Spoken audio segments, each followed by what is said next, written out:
ৰাতিপুৱা প্ৰায় 6:30মান বজাত আমি এটা ইনফৰমেশ্যন পাওঁ যে মুঠৰ থানাৰ অন্তৰ্গত ব্লুচুম স্কুলৰ ওচৰত এগৰাকী পাত্ৰ ভ্ৰমণ কৰিবলৈ যোৱা মহিলাক এখন বলেৰোৱে খুন্দিয়াই গুৰুতৰ জখম কৰে।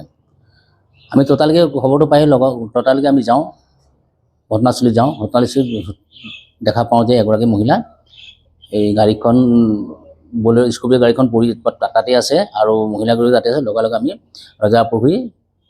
সোণাৰী ৰজাপুখুৰী হস্পিটেললৈ পঠাওঁ। তাৰপিছত সোণাৰী ৰজাপুখুৰী হস্পিটেলৰ পৰা ডক্টৰে তেওঁক উন্নত চিকিৎসাৰ বাবে ৰেফাৰ দিয়ে ডিব্ৰুগড়লৈ।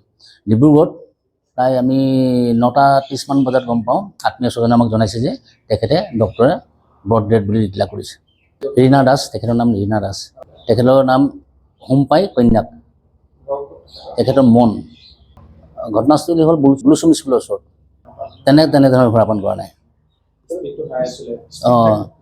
এইটো ওচৰ চুবুৰীয়া সোধপোছ তথা স্থানীয় লোকক সোধপোছ কৰি গম পালোঁ যে তেওঁলোকে অলপ স্পীডত আহিছিলে। তেওঁলোকে মনৰ পৰা আহিছিলে, তেওঁলোকে ডিমাপুৰ যাবলৈ আহিছিলে। স্কৰ্পিঅ'খনত 3জন ব্যক্তি আহিছিলে। চালকৰ নাম হৈছে সোণমাই কন্যাক আৰু তেওঁৰ লগতে 2জন বন্ধু আহিছিলে।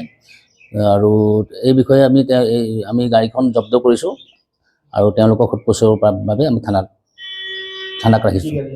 স্কৰ্পিঅ' আছিলে, স্কৰ্পিঅ' নাম্বাৰ হ'ল S04L 2013।